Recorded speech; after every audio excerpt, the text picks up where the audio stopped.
So it's the end of the 2023 three-gun season, guys, and it's been a couple of seasons really since I've done a what's in the bag with my three-gun setup. So some things are going to be changing for next year, so I wanted to go through what I'm using right now because we're switching to open division next year. So a lot's going to stay the same, but mostly the shotgun is going to be what's going to swap out. But I wanted to get into it, so let's check it out.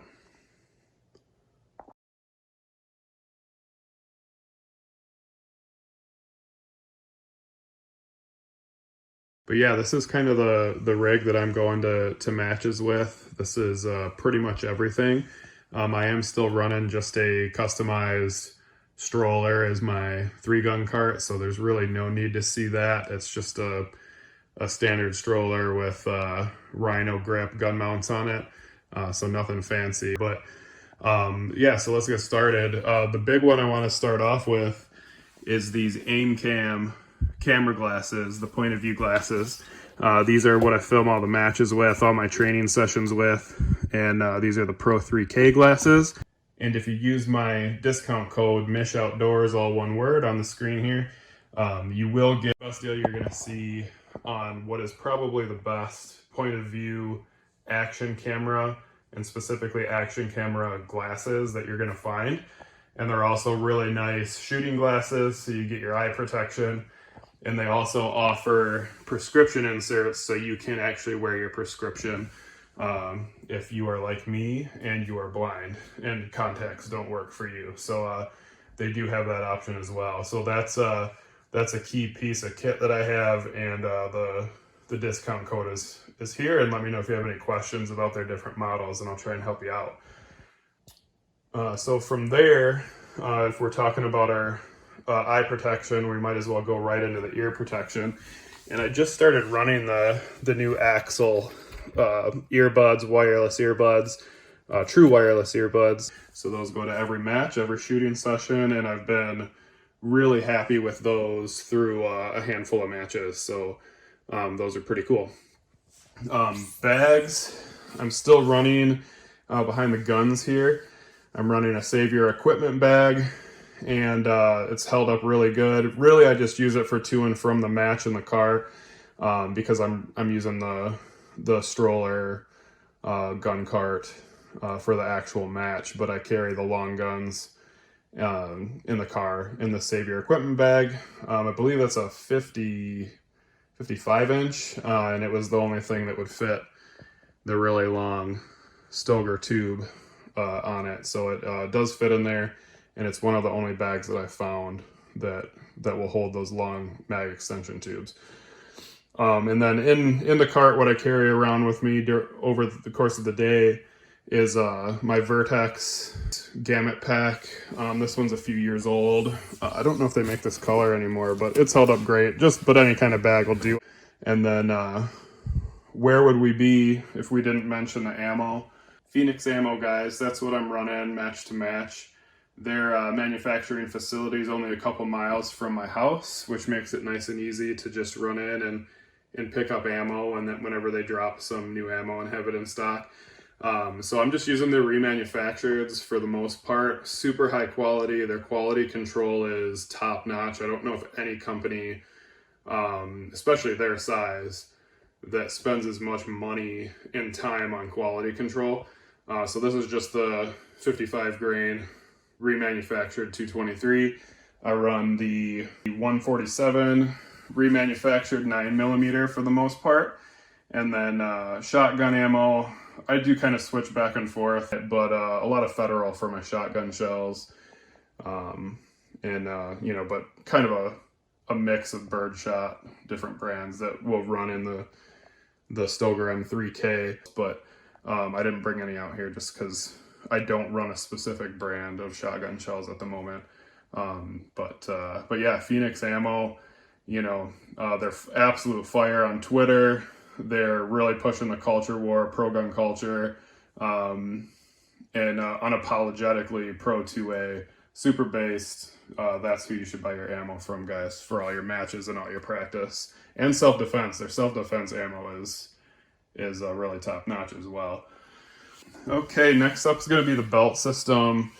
We're going to talk about the belt system, the mag pouches, holster, and all that fun stuff. So my belt system right now is my inner belt's actually from Wilder Tactical, but it's just a simple Velcro inner belt. Pretty much anything will work here that's got Velcro. The new one from Next Belt looks pretty sick. I might check that out. But yeah, the inner belt, pretty much any brand will work. This one happens to be Wilder Tactical. I really like it. And then the belt I'm using, I'm still running the Carbon Arms polymer, I guess you would call it, the plastic belt. They don't make these anymore. Carbon Arms is still around. They partnered with another company, but they don't make the belts anymore. You can still order the ratchet straps. And guys, if you're going to matches, and you know, this isn't a defensive rig in any way, the ratchet belts are really the way to go. Super comfortable, easy to adjust, fast on and off. And so you can still get the ratchet straps from Carbon Arms and other companies, but the belt itself isn't available anymore, this plastic belt with all the holes for the different mounting types. But I'll probably still run that for a while. The ratchet's holding up after 2 or 3 seasons, so we're doing pretty good there, and no reason to swap it out. For my belt system, as far as connecting my holsters, mag pouches, and everything else, I am using QLS for the holster. So these are Safariland QLS, and then the Safariland ELS for the pouches and shell caddies and stuff like that. So the Safariland, to me, had been around for a lot of years, compatible with almost everything, and really just no reason to change. These are super solid. They've never failed me. And, you know, they're a little pricey, but most of the good mounting systems are roughly around the same price. From there, my holsters and mag pouches are all from Hammer Armament. So Brent at Hammer Armament is an awesome guy, super good to work with. He's done some custom work for me. His holsters and mag pouches, the finish on them is probably the best I've seen.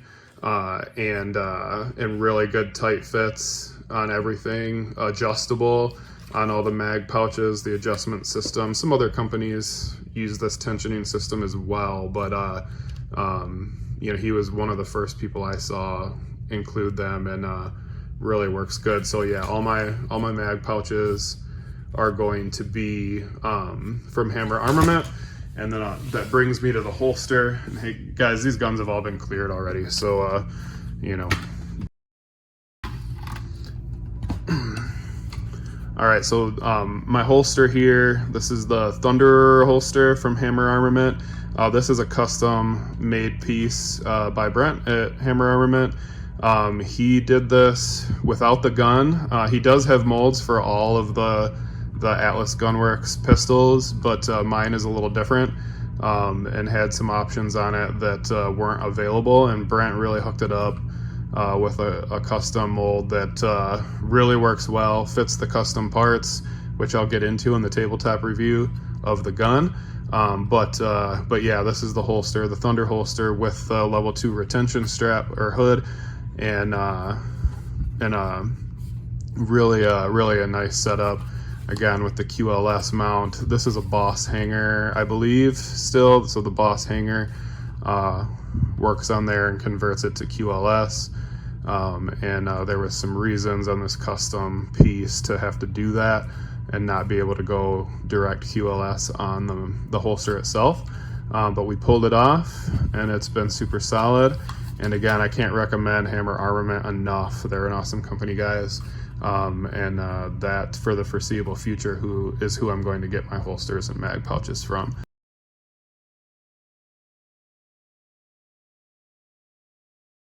So first off, I guess since I'm holding it, we'll start with the pistol. This is what I've been running for 2 seasons now. This is the Atlas Gunworks Athena, which is a 4.6 inch barrel, 9mm high capacity 1911. This to me, guys, the Atlas Gunworks 2011s, if you want to call them that, or high capacity 1911s, are kind of the best competition guns you're going to find. You can spend more on more customized guns if you're looking at Infinity or some of the other companies that you might be able to get a little more customized specific gun just for you, which is super cool if you want to spend the money on that. But these are technically production guns, and they get you, if not 100% of the way quality wise to a custom gun, they're getting you 99.9% of the way. They're a very high quality firearm. You obviously pay for them. You're looking at $6,000 to $7,000 for something like this. But again, you're leaps and bounds over a Staccato or some of the cheaper double stack 1911 and 2011 guns. And like I said, it gets you pretty much all the way to a customized gun, but in a stock model. So you're not paying the 8, 9, 10 grand that you might pay, for a more customized gun. But anyways, this is the Athena. It's relatively stock. Most people are going to run most of these options. So this is the long flat blue trigger shoe, about 1 3/4 pound trigger press on this. Most people are going to run the palm swell grip panel. So these do have grip panels on either side that you can pull out and change out for different things. But for competition, most people are going to use the palm swell on this side, and what that's going to do is fill in the gap in between your hand and the grip on this side. If you're right hand strong like I am, that kind of fills that, gives you a real solid purchase on the gun. On the left hand side, I'm using what's called the step panel, which basically gives me a flat surface on this side, so that when my fingers wrap around, I'm not feeling a bump here. I get a nice just straight purchase here with my right hand fingers as they come around. But then I still get the palm swell on the back side, and see if I can get an angle of this, which with my support hand lets me come in and have something to press my palm against. Gives me a little ledge to give me some more leverage with my weak hand grip. So that's the purpose of that, and that's what most people are going to run on the weak side of these Atlas pistols. You can also get all flats. If you have smaller hands, you might go all flats and not have the swells on there. And there is also a carry version, so where they have a smoother texture if you're going to be carrying it up against your body. Obviously this is not set up that way, but the panels do come differently. They also have weighted panels. I think that you can get brass panels now. They do custom special edition panels once a year to get something a little more unique in here, different colors and different patterns and stuff. So pretty cool, and that's specific to Atlas Gunworks. The alpha grips on all their Gen 2 guns are proprietary, so no other company is gonna have that. This is using their large hands magwell, so good size magwell here. They have a few different options for that as well. You can get smaller magwells, tactical magwells, IDPA compliant magwells if you're going to run this in IDPA instead of 3-gun. All different kinds of options there. On the other side, probably the most custom setup that I did was I am using a single-sided shielded safety, so not an ambi safety. It just gives me the ability to set it on a table or in a dump box without risk of the safety catching. And then I like the shielded because it allows me to get really tight on this grip without interfering with the slide movement. So that's my safety. So that's it's an option that they offer, that it's just not everyone's doing that. And I did go with the thumb rest bolt catch here, and again, that gives me essentially a gas pedal to push on with my offhand. It's shielded so that I'm not hitting the slide and slowing the action of the slide down, and really, to me, that's kind of what makes this, you know, it's what makes this a specific tool for racing. You know, it to me just gives it a cooler feel, obviously a lot more control over the recoil and stuff like that. It's not something you need, but I like it, and it's a little bit different than what you'll see on a lot of the guns. Not that a lot of people aren't doing that, it's just not necessarily a standard option. You have to kind of ask for it from them. So that's that. Then the light, you know, I decided to go with the light just because when I was having the holster made, I figured I'd get it light capable, and I've always liked the Streamlight TLR1 HLs. I've always liked a light on the front of my gun for balance. Technically, you don't need that with the Atlas Gunworks pistols. They're kind of set up not to have that extra weight on the front. Some people might want to retune the springs to get that perfect zero. I'm not that good of a shooter, you know, but it's something to play with. If you want a light or need a light, there's ways to tune these guns to your accessories and what ammo you're using to get that perfect return to zero that Atlas really talks about. And then lastly, the last thing I added this year, because previous years I was TAC Ops, I couldn't have an optic. This year I made the switch to limited optics, and we have a Trijicon SRO. It's kind of the standard, guys. There's other options depending on what you're doing with it, but nothing else really needs to be said. It's the tried and true race optic, and you probably know all about it. So Trijicon SRO on the top there, and so that's the pistol, guys.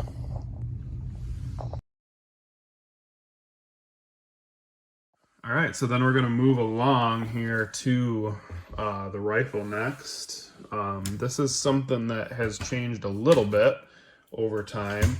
I usually build my rifles just because it's fun, and so we kind of piece things together as we go, and have kind of ended up with a finished product here. So this is more or less what you would get if you ordered a rifle directly from Iron City Rifle Works. It's got basically, with the exception of the small parts, it's got everything that they make themselves. So you know, we've got the Berserker Light upper and lower, which I think I've done a video on a lot of these parts individually, but never as a complete gun with the optic and everything. And I've got a new stock system and everything. So we'll kind of go through this, but yeah, Iron City Rifle Works, Berserker Light, skeletonized upper and lower. We added the Iron City Rifle Works polymer iron grip, they call it, and that's been a new addition this year. And it was really just to kind of round out and make this pretty much fully an ICRW gun. But I do really like the grip. I was using the Hyper Grip in previous years, and I kind of switched to this year, and I like the fit of it ergonomically a little bit better. It's a little bit thinner up top, you know, so I can get to the safeties a little bit more naturally and everything like that when I'm shooting. And so you know, I've been happy with the switch. I think I would do that again. The handguard you've seen before, and the barrel you've seen before in videos on the channel, but it's the Berserker Light handguard, also from Iron City Rifle Works.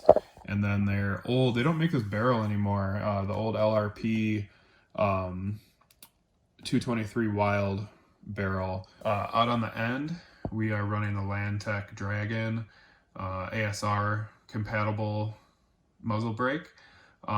This is something that could change at some point. Right now I like to have the ASR mount on there so that I can put a can on the gun easily.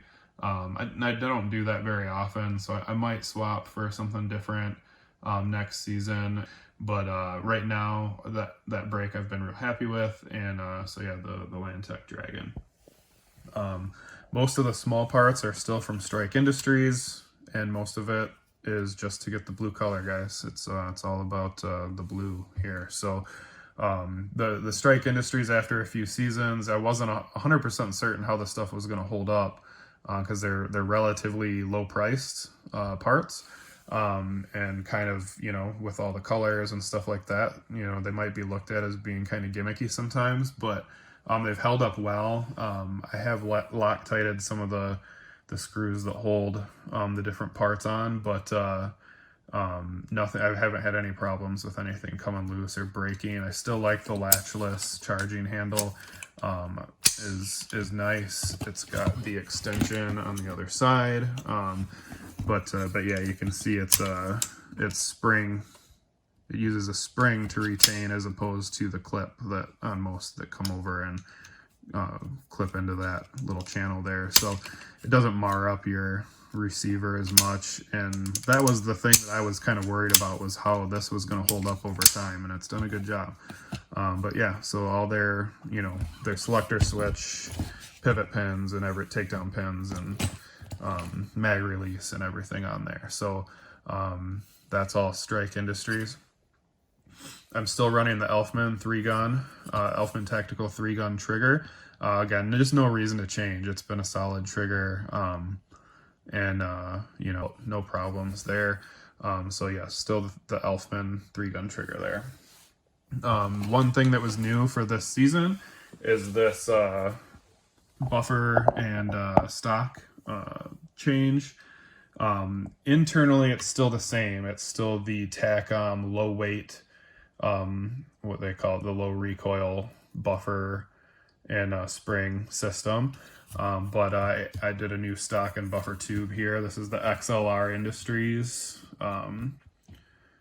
stock, and I just wanted something, you know, that was a little bit more adjustable for comb height and everything.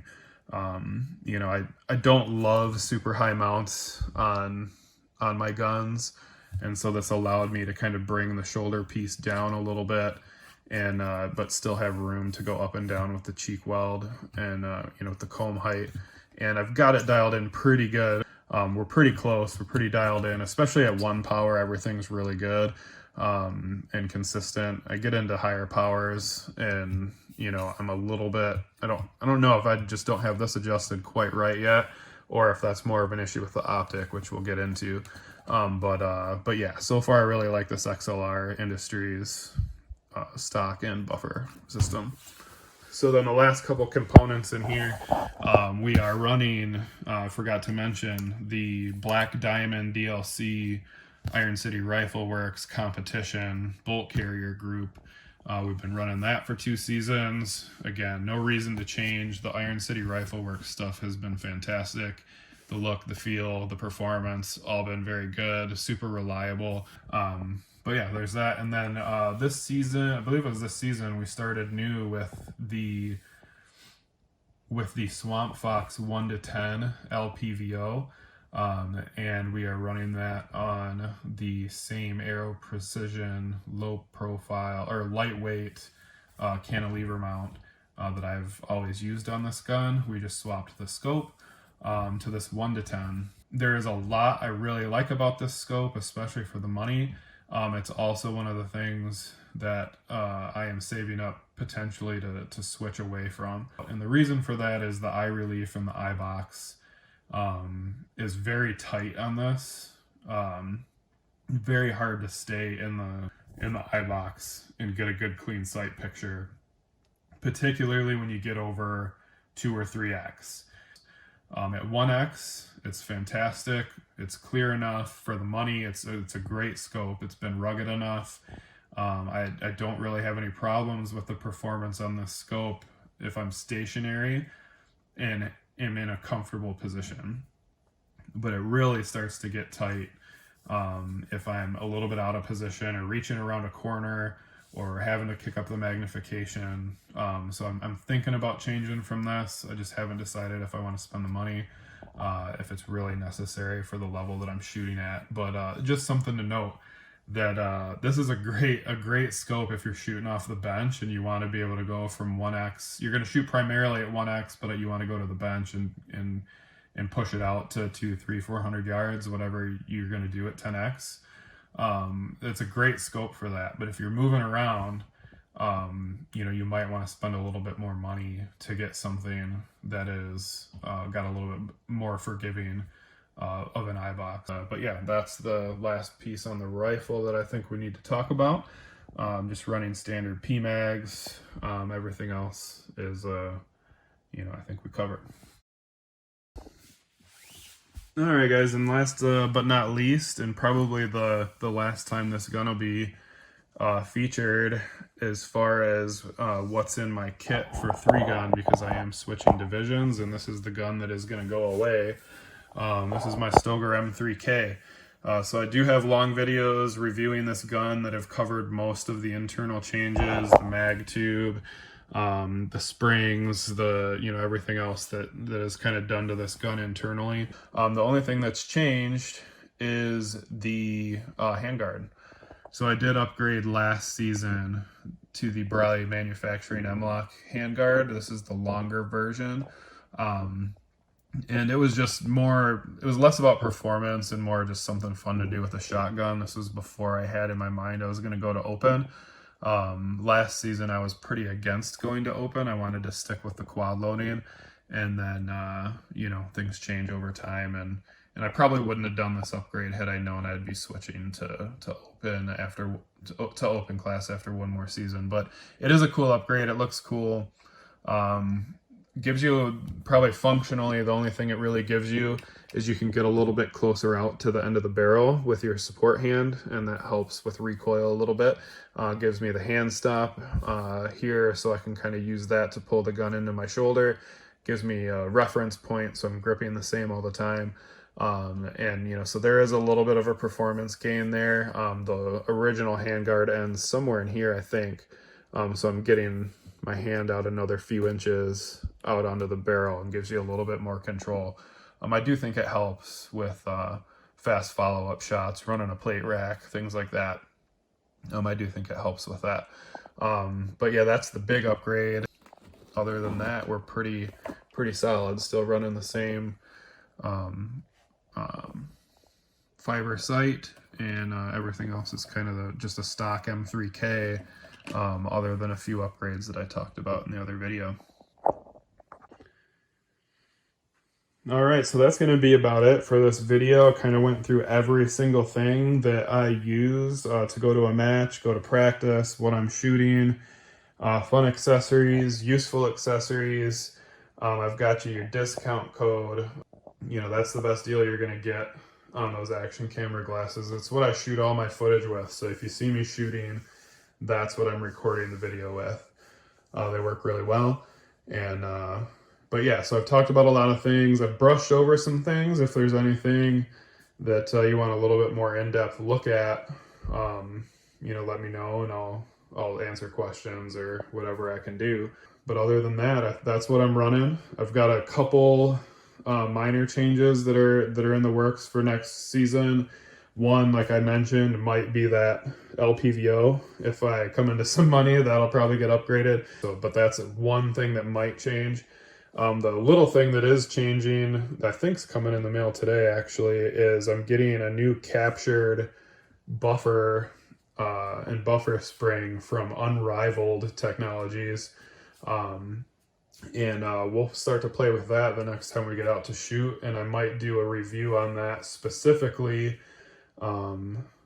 relatively soon, or maybe in the spring, depends on how much I get out shooting this winter, to really play with that and see what kind of difference it makes. But those are the two little changes that I might make before next season.